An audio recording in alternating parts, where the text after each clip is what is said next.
Alright, what's going on everybody? Welcome back to another video here on the channel, and today we're going to be talking about China. Because if you didn't know, there is a pretty major situation actually unfolding inside of the country at this point in time. I really wouldn't be surprised if you guys didn't know that much about it, because from what I understand, a lot of this only really started coming out around yesterday, at least like the videos and everything that I'm going to be showing you in today's video. These have really started to surface over the last 24 hours, but this is of course still a developing situation, as a lot of these are, but I want to report on what's going on right now because it's actually a pretty major international situation, and I feel like there's really a lot that we can kind of learn from stuff like this, right? We can kind of, take a moment to analyze what's going on in a situation like this, and we can kind of see if there's anything we can apply that to in the rest of the world. Right now, there's some pretty massive protests going on inside of China. Now, this isn't the only place on the planet where there's been major protests against the government. There has also been, for the last few months, some pretty major protests going on in Iran. I've talked about those on Optimus News a lot and covered it extensively a lot. I can't remember if I made a main channel normal upload about it or not, but China is currently enduring a situation that really hasn't been seen for a long time. Now, obviously, China is a very restrictive country to live in. They don't necessarily have the same rights, privileges, and freedoms that we have here in the West. For instance, like here in the United States, you can go and you can peacefully protest all you want, right? You can go and peacefully protest the government and anything they do, but it's not necessarily like that in China, right? I understand that there's of course problems with protesting here in the United States, and that's not to say that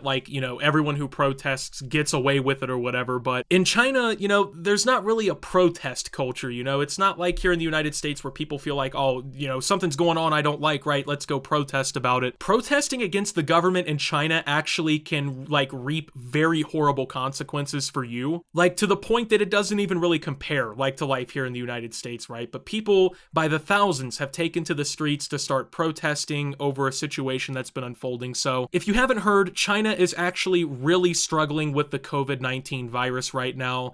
They actually are setting records for their new daily levels of transmission. The new daily cases are setting records and everything. I think at this point now they're getting over 30,000 new cases of COVID detected in the country per day. And if you didn't know, the Chinese government, they handle the whole COVID-19 thing way differently. Like here in the United States and in most of the rest of the world now, right? We're back to what you could kind of call life as normal. I mean, it's not like it was, I guess, before COVID came along, but for instance, I just went to a football game yesterday, right? They didn't do any COVID-19 screenings. You didn't have to wear a mask, any of that. There was no distance, the social distancing and everything. That doesn't happen anymore, right? Life has kind of gotten back to normal in a way here in the United States, but in China, it's not even close to that. They actually have what they call a zero COVID policy, where essentially the government's goal is to make sure that there's basically no transmission of COVID. And what this really kind of entails is these very harsh, extreme crackdowns that suppress personal liberty and basically take away rights from everyday citizens in China. For instance, we've seen videos of apartment complexes having their exit doors welded shut by government officials so people couldn't leave their homes. In the past, I remember there was a video of a drone flying through the streets playing Chinese government propaganda, telling people to stay inside and, limit the spread of COVID and everything. There's been a lot of very dystopian videos that have come out of the country and everything that basically show their zero COVID policy in action. And it's gotten to the point now where people in China are just kind of sick of it, man. They don't want to deal with the bullshit anymore. They don't want to deal with these crackdowns and all these lockdowns and the government basically taking their rights away and everything. So what they've done is people have taken to the streets to start protesting. Now, a lot of these recent protests, especially the ones that we're going to be showing video of here today and everything, have unfolded because of one specific situation. Now, apparently, an apartment complex caught on fire, and a lot of people, of course, being locked in their homes and not allowed to leave these apartment complexes, were basically trapped in a massive fire that took the lives of several people, and this was kind of just the turning point in this whole thing, right? A lot of people at this point realized that, maybe this isn't working out the way that we wanted it to work out. Maybe this whole zero COVID policy isn't going to work, and people started getting mad. So go ahead and take a look at this. 大家请看，这是3单元的严拿铁丝绑着呢。我从4单元把这个门开以后过来以后，我们逃生逃到3单元派出所哈，我们都过不去。看清楚。今天是2022年的10月25号，发生了这些问题以后，我检查消防通道门打不通，铁丝，这从外面我不知道是谁给的权利，人下发的文件，所有的消防第一通道后门，我刚才酒店有70多号人，一旦出现了问题，无法解决，现在社区还没给我给个答复。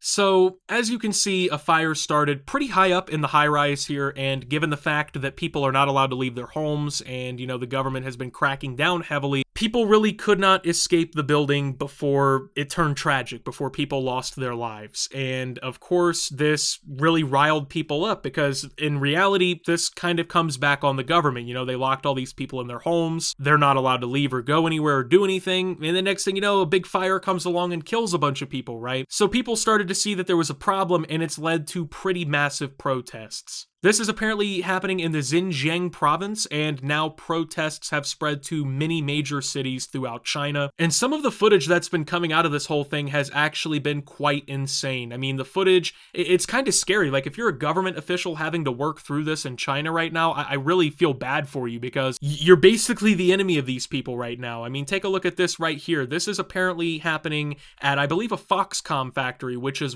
it actually is the world's largest iPhone factory. There's already been protests happening here for a couple of days based on some different situation, not the, you know, apartment complex fire or anything, but a different situation. And ever since these protests have started to break out and intensify, it's inspired people in other areas of the country to also start protesting and doing their thing.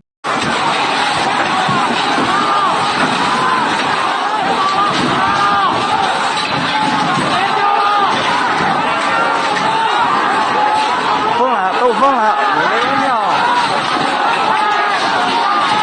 So as you can see from that video, the people dressed in white with the shields are government officials. They've been, you know, filmed basically. I've seen all kinds of videos from these guys. I've seen videos of them walking through the streets with assault rifles, monitoring COVID testing sites. I've seen videos of these guys welding doors shut, you know, videos of them going around and even rounding people up and throwing them in the back of buses. And as you can see from this video, the crowd is just completely fed up with the entire situation, you know, and they just start taking the guardrails and the railings and the poles and everything, and they're just throwing them at these guards and attacking them and essentially rioting, all because of these coronavirus restrictions and everything that have been placed down on them. On top of this, there's been rumors that they haven't been paid their wages that they're owed, which has also just intensified the situation. I haven't been able to confirm that. I don't know if that's true or not, but that's what, you know, word on the street basically is at the moment. But as you can see, people are just not happy with the government right now in China, and the situation has been intensifying there for months. We've already talked about the entire housing crisis and everything that's unfolded in China and the protests that kind of came about because of that. But now these protests appear to be much more significant. Like, this is people directly challenging the rule of the CCP. And if you don't know, the CCP is extremely overbearing. Like, they don't play around. They will legitimately ruin your life if you do not comply.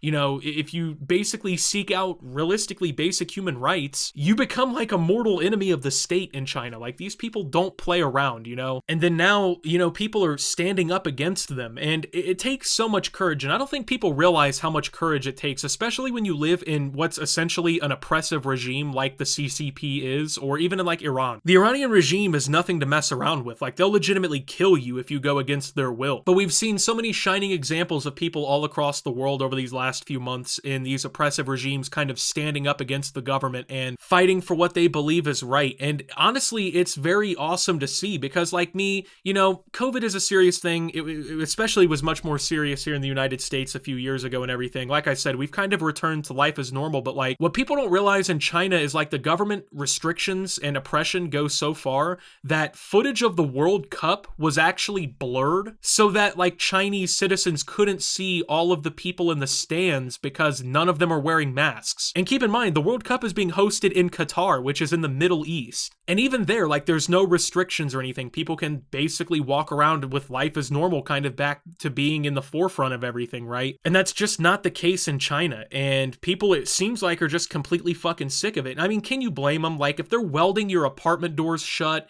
and, you know, they're propagandizing and they're blurring out footage of the World Cup so you can't see how the rest of the world lives, that just isn't a government that you want over top of you, you know? That's not a government you want ruling shit and making decisions for you. At least in my opinion, man. Like, zero COVID, I know this may be controversial to say, zero COVID at this point is just impossible. You can't do it. There is just simply no way to limit the spread of COVID so badly that like you don't have cases popping up. It's not going to happen, especially in a country with over 1 billion people. Like, China's the biggest country on the planet. They have the most people out of anyone on the planet. You're simply not going to make sure that none of them get COVID. That's just not possible. So, and what's crazy about it is, like, here in the United States, we have essentially zero COVID restrictions now. We're back to life as normal. And we're only seeing, like, I think 6,000 new cases a day here in the United States.